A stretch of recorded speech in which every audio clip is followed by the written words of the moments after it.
6 million Jews, 5 million non-Jews, the price of hatred in the 1940s. Many were not killed in the death camps, but through the organized work of systematic murder squadrons. But whether 6 million or 11 million, the accounting will never be perfect. Not one of us can understand numbers of this magnitude. We can understand a line of 15,000 rusted bullets dug up at a Polish excavation site. Each bullet entered the head of one person. We can understand a pair of earrings, a watch, a gold wedding ring, a personal letter from the camp. These are the numbers we understand. We can't take in immensity.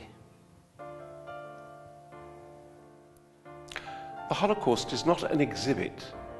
It is a symptom of something very dark which each of us carries inside. The Holocaust we refer to is just one of a long series of Holocausts across history. Might we remind one another of some of these?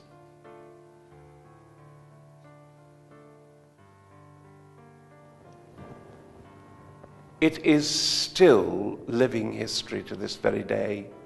Some of them have not yet technically qualified for this dubious award.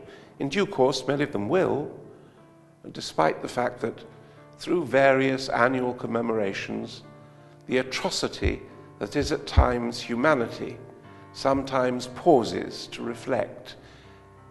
As we speak, barbaric acts of hatred continue to be committed throughout the world. You see them each time you switch on your television set or read the papers. But it serves us well to take particular note of the Nazi Holocaust because it's so well documented.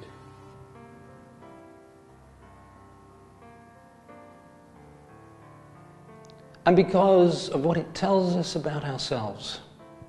In effect, it was the industrialization of ideology.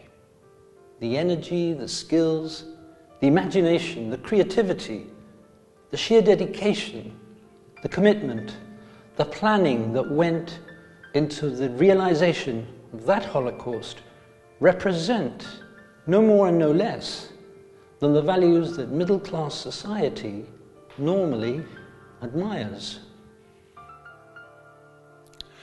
While the Nazi elite were almost certainly psychopaths or people of seriously disturbed personalities, they alone could not have been effective without their millions of followers.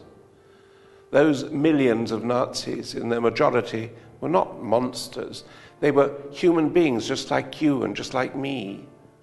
What was monstrous was their complicity.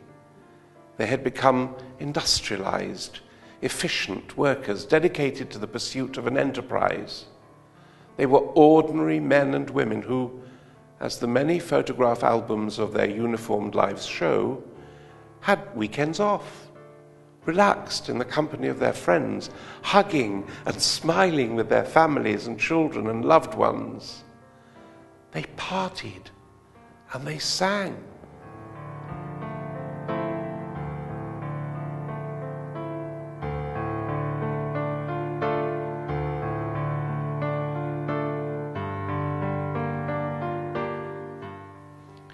Yet these same ordinary, normal people scrupulously and artistically designed and manufactured state-of-the-art crematoria ovens with perfectly designed poison systems and adjusted fresh airflow chimneys, towers within which bodies were to be conveyor belted at specific angles and at correct temperatures so they would dry and catch fire automatically from the corpse on the belt below.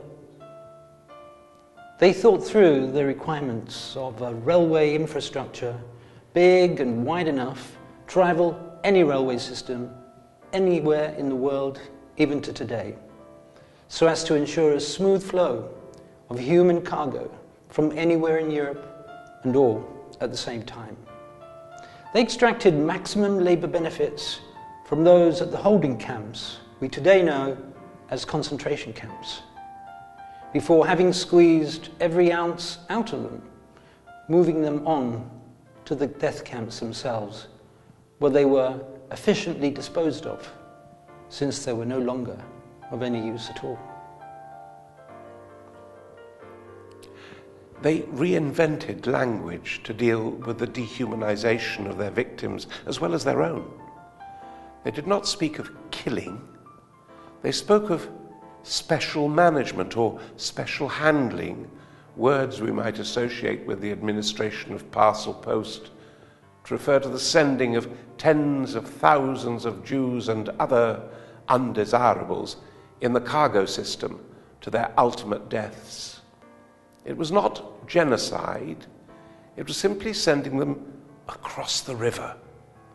These were the words some human beings used to cope. The real Nazis, the multitudes that made it all possible, were not monsters. They were you, and they were me. Our language, used every day, is often the weapon we use against each other. So, what language do we use? Then what is the meaning of Holocaust Memorial Day? In the first place, to remind us that hatred need not be heated or passionate. It can be psychopathically cold and calculated, using even the best qualities in us as a race. But secondly, that the monster is inside us all. Our gaze must always be turned inwards to the language, the cruelty, the dehumanization of every day.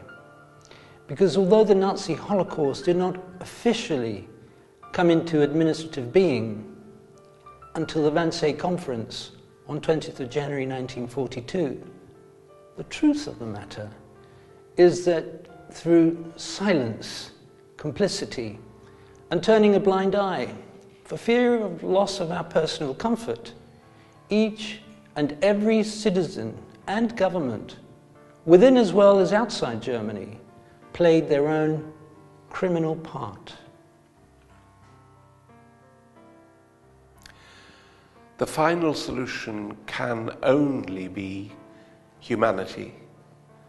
While we're all guilty of clinging to fixed ideas, let us learn the lesson that serving them, instead of the precious human being, of whatever condition, who shares this narrow margin of time and space beside us, is ultimately just not the way.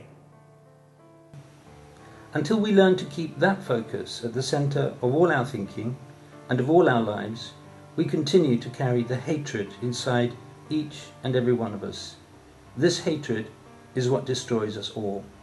And this is a reminder, a wake-up call, a message, in the hope that humanity can, and still wishes to, learn.